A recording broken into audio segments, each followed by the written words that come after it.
Welcome back to the Serving My Master podcast. Thank you for joining us today to the second season of the Serving My Master podcast. For those of you who have been with us all along, thank you for your time, and especially thank you for those who took the time to send in their feedback and questions. It is really appreciated. And for those of you who are joining us today for the first time, welcome. And to reiterate, the point of this podcast and this conversation is that hopefully, and I pray that this conversation is something that could help you and push forward in your path forward.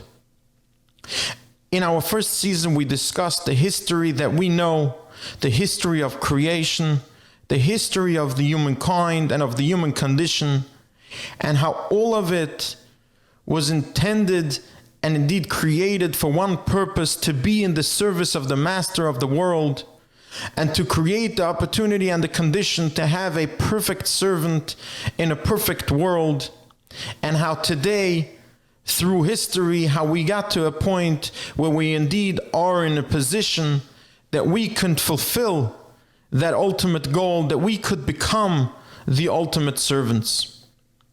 But of course, it is self-understood that even once somebody has this basis and this understanding of history and understanding of why we are here, we still need the technical tools to know what we should do on a daily basis. We still need the technical knowledge to know what we should do and how we can reach the end of our day and go to sleep knowing I did my service. I did what I was supposed to do. I did what I was created for. And therefore be able to go to sleep with that knowledge and feeling. And of course, not only that, but actually go to sleep in the service of our Master. In order to get to that, there are actually two paths. The first one is quite obvious, what we discussed in the first season. That Hashem Himself has given us a Torah, a guide, because as His children, He actually wants us and He wishes for us to succeed in becoming the ultimate servants. He therefore gave us the secret manual.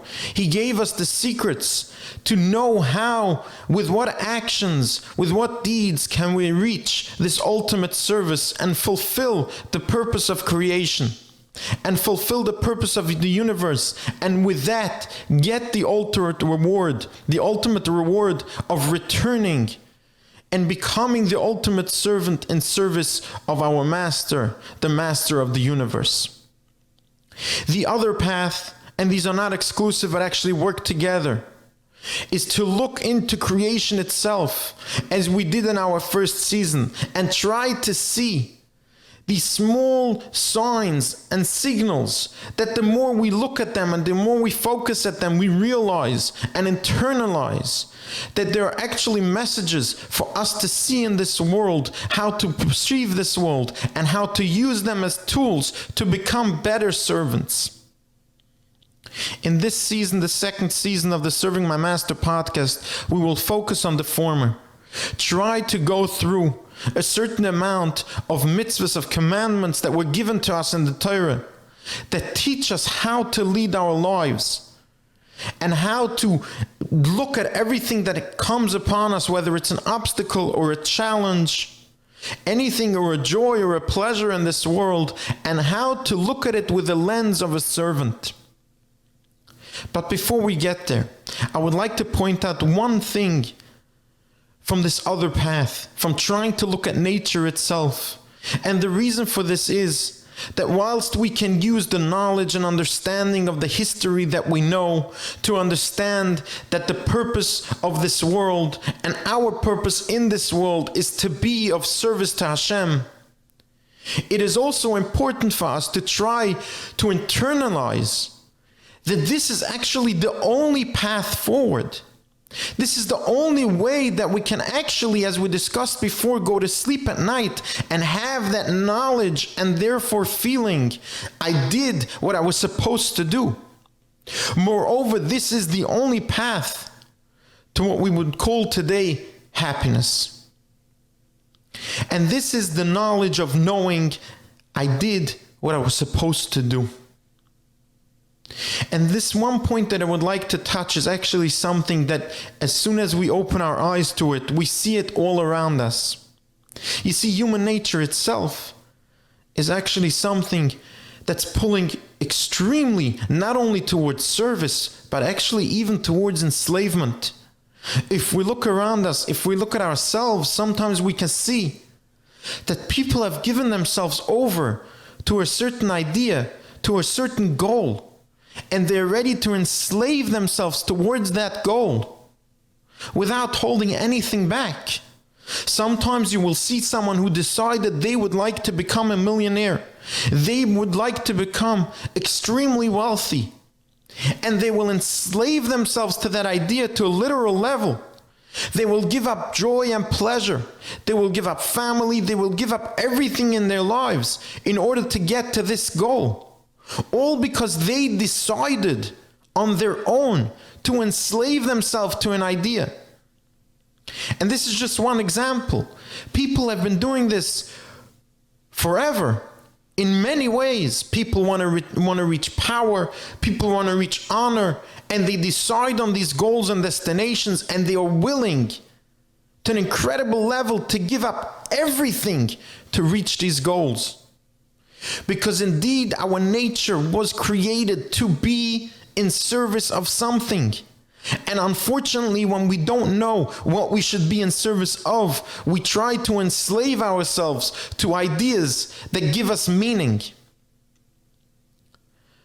But once we understand this concept, how unfortunate for a person to enslave themselves, even if the idea is a good idea, even if they will actually get something in this world as a reward for that, whether it's more comfort from money or some other pleasure from honor. How unfortunate to enslave our entire lives to a human shallow idea when instead we can serve the master of the world. When we can serve and fulfill the purpose, not only our purpose, but the purpose of creation itself. And not only get rewarded for that in this world by knowing that we're doing exactly what we're supposed to do, but get the ultimate reward in the world to come. And actually to become what we were intended to be, rather than to be enslaved to an idea that we ourselves came up with. And of course, that is the only motivation a person should need, to want to be a servant. Even if just knowing that that's what I'm created for is not enough for some people. But knowing that it is either being enslaved to my own human shallow ideas and goals, or choose to be a servant to the master of the world. And by doing that, being rewarded with happiness, being rewarded by knowing that every moment and every second of my day I'm doing what the master of the world wants me to do.